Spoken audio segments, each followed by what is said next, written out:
Boards में एक subject ज़रूर ऐसा होता है जिसमें हम बहुत ज़्यादा अच्छे मार्क्स एक्सपेक्ट करते हैं after giving the exams, but marks हमारे दूर दूर तक एक्सपेक्टेशंस के साथ नहीं चलते हैं. This subject was economics for me.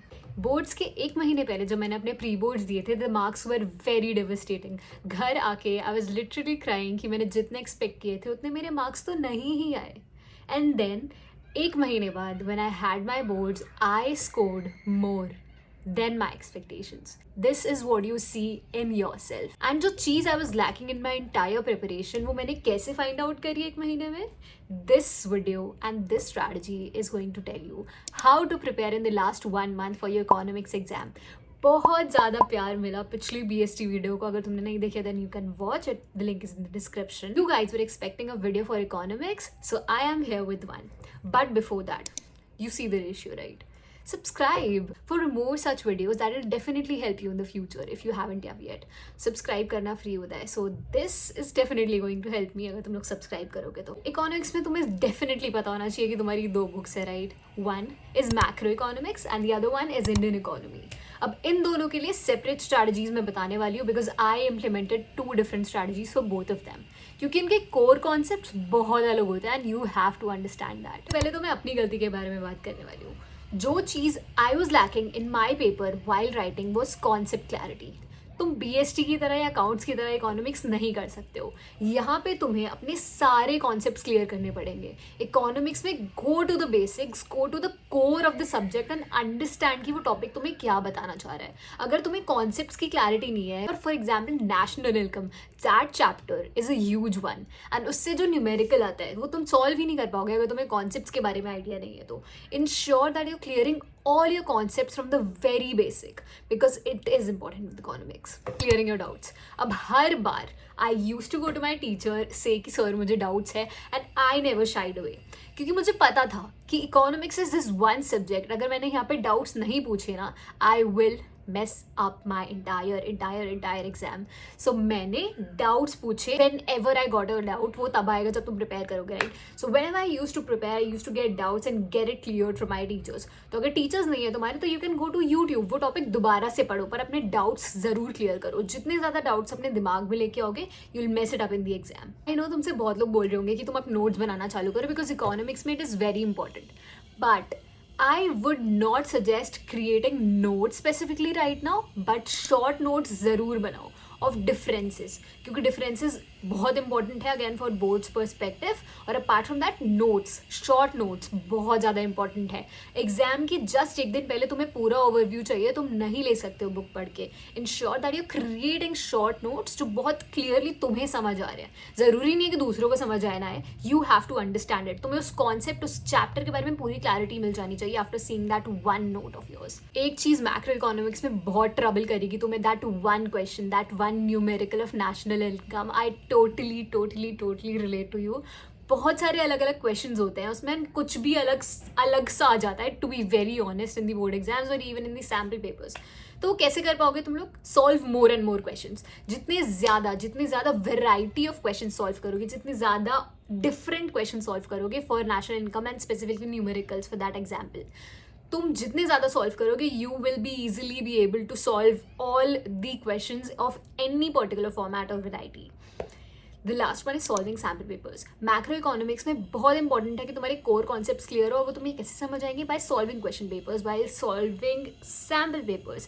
तो सैम्पल पेपर बुकलेट ले लो, I will be linking down in the description the very trusted sample papers. और बहुत सारे हैं बट इसका मतलब ये नहीं है कि तुम सारे लेके सॉल्व करने बैठ जाओ. Make sure that you get to trustable sample papers, काफ़ी है वो, एंड डू दोज. जितनी ज़्यादा प्रैक्टिस करोगे for economics it will be advantageous for you. अगर प्रैक्टिस नहीं करोगे you will lack at the end. Second most horrifying part of economics for the student studying in the 12th board examination is IED. Specifically humanities के बच्चे को इतनी ज़्यादा problem नहीं होती है with this, but commerce students do face that. और कुछ लोग जनरली, ऐसा नहीं है कि ह्यूमैनिटीज़ और कॉमर्स में ऐसा डिवाइड है कि तुम IED नहीं कर पाओगे. You will be able to do that once you apply this strategy. सबसे पहले तो बहुत इंपॉर्टेंट है कि आईडी के कॉन्सेप्ट्स में तुम जाओ. मैक्रो इकोनॉमिक्स के concepts are totally different. You go to the very basics, very core. यहाँ तुम्हें बुक रीडिंग में थोड़ा सा फोकस करना पड़ेगा बिकॉज यहाँ पे थोड़ी सी टाइमलाइन है, थोड़े से पॉइंटर्स हैं जो तुम्हें पढ़ने खुद से इंपॉर्टेंट है. अब इसका मतलब अगेन ये नहीं है कि तुम बुक पढ़ने बैठोगे. इंश्योर क्रिएटिंग टाइमलाइंस, नोट्स की तरह शॉर्ट नोट्स बनाओ. पॉइंटर्स बहुत सारे हैं एंड बहुत ज़्यादा जनरल नॉलेज है in those pointers. When you see the questions in the PYQs या फिर सैम्पल पेपर्स में तुम जो भी देख रहे होगे ना अपने आईडी के questions, those are very basic and very repeated ones. तो क्या कर सकते हो, अगर आईडी को पूरा रिवाइज करना चाहते हो in this 1 month, what you have to do is group topics. Chapter के बेसिस पे नहीं, ग्रुप टॉपिक्स, 1 चैप्टर. ऐसा हो सकता है कि दूसरा चैप्टर भी तुम्हारी स्ट्रेंथ हो. अंडरस्टैंड कि कौन से चैप्टर्स पहले तो तुम्हारी स्ट्रेंथ है एंड वीकनेसेस है, उनको डिवाइड कर लो. ठीक है, you group a group of topics from that particular chapter to 1 day, then the other to the next day. ऐसा नहीं कि एक चैप्टर तुम एक दिन में कर रहे हो, अगला चैप्टर दूसरे दिन में कर रहे हो. तुम सारे चैप्टर्स कवर नहीं कर पाओगे आईडी में because those are very very very deeply detailed chapters. उनको पढ़ने के लिए तुम्हें टाइम चाहिए और you have other subjects to study as well, right. तो टॉपिक्स को ग्रुप करो. Again just like I told in BST की स्ट्रैटेजी वीडियो, ग्रुप करना सीखो to 1 specific day topic wise, क्योंकि तुम्हारे पास इतना टाइम नहीं है कि तुम सारे चैप्टर्स थॉरली दोबारा से रिवाइज कर पाओ, right. So group topics, study them and then understand what that topic is actually telling you और उसको याद करो. ऑब्वियसली आईडी में तुम्हें थोड़ा सा याद करना पड़ेगा because then there is timeline, there is specific keywords, there specific lines that you to revise. तो उनको लिख लो as side short notes and read them thoroughly in the book. You have to understand that writing practice is very important. ID is something like a theoretical subject, काफ़ी ज़्यादा. So you have to ensure कि तुम अच्छे से लिखना जानते हो.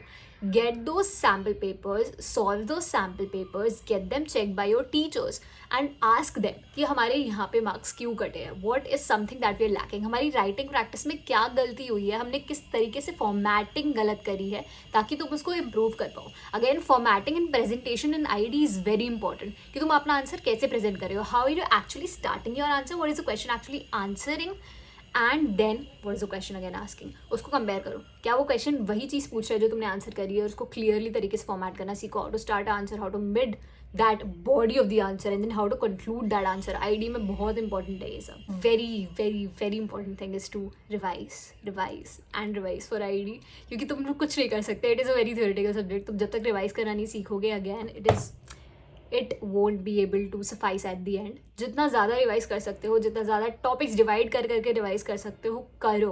Because again I know ID बहुत ज़्यादा प्रॉब्लमेटिक होता है बहुत सारे बच्चों के लिए, but unless you won't start practicing तुम लोग उसको नहीं कर पाओगे अच्छे से master. Ensure practicing, revising every day with dividing the topics again. That I suggested you in the video. Last but not the least is this magical tip. अब तुम्हें बोर्ड्स में आंसर कैसे लिखना है, by ensuring that you presenting your answers the very very very right way. Presentation, answer presentation का मतलब ये नहीं है कि तुम वहाँ जाके हाईलाइटर्स और ब्लैक पेन यूज़ करो in the answer sheet boards में. That is totally not allowed. You have to just use 1 specific pen. अब वो जेल बॉल तुम्हें जो यूज़ करना करो. आई पर्सनली प्रेफर जेल क्योंकि it gives a clear handwriting see for me, but you can switch whatever you want, but blue pen use करोगे. Make graphs, practice graphs, focus on clear presentation of your answers. Answer जैसे ही हुआ है एक pencil से and करो ताकि examiner को समझ आए कि आंसर यहाँ पे ख़त्म हो रहा है and then you are moving to the other question. Apart from that graphs draw करो, चार्ट्स ड्रॉ करो. इकोनॉमिक्स में अच्छे से ग्राफिकली प्रेजेंट करना बहुत ज़्यादा इंपॉर्टेंट है. एंड ऑफन हम एक्स एक्सिस वाई एक्सिस इससे कंफ्यूज हो जाते हैं कि कौन सी चीज़ कहाँ आती है. How we actually make that graph. Revise graphs, practice making graphs. So तुम्हें अपने आप अपने दिमाग में रिवाइज हो जाएगा and then you will be able to make that in a better way in your exams. Present करो बहुत अच्छे से इन द एग्जाम ताकि एग्जामिनर को लगे कि वहाँ खिचड़ी नहीं पक रही है. It is very very beautifully presented and then they check your answer sheet accordingly. And then again जैसे BST में मैंने बोला था that you highlight keywords. Ensure highlighting keywords in economics के exam as well because again the examiner feels well कि इस बच्चे को पता है कि कीवर्ड क्या है, ये इंपॉर्टेंट वर्ड है उस आंसर में, तो तुम उसको मार्क कर सकते हो. It definitely gives an edge to you. Practice करना बहुत इंपॉर्टेंट है इकोनॉमिक्स में. Answer framing because it is something that creates an impact. Answer को फॉर्मेट करना नहीं जानते हो, इट इज़ अ प्रॉब्लम. तो practice answer writing, ensure that your revising every day, practicing every day, and not just taking economics for granted at all. हम accountancy में कभी कभी इतना ज़्यादा खो जाते हैं कि हम भूल जाते हैं कि इकोनॉमिक्स भी एग्जिस्ट करता है. This was is one subject जिसमें, जैसे मैंने इनिशियली बताया, इकोनॉमिक्स इज वन सब्जेक्ट जिसमें मुझे लगता था कि मुझे सब आता है, but I was lacking basic freaking concepts.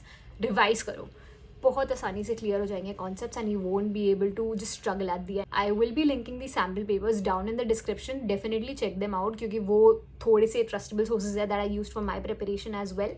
Apart from that, if you want a video on accountancy की preparation that you guys have been waiting for since a very long time, make sure to comment down accountancy and I will bring that video for you very soon. Subscribe to the channel, make sure to like this video, share it with your friends whoever are giving economics का exam for their board exams, and ensure कि present अच्छे से कर रहे हो तुम अपने answers in the board exam. Do not stress out, you will be able to do it at the end. Stay happy, peace out, keep drinking water, stay healthy, and bye bye. I will be back with another video very soon.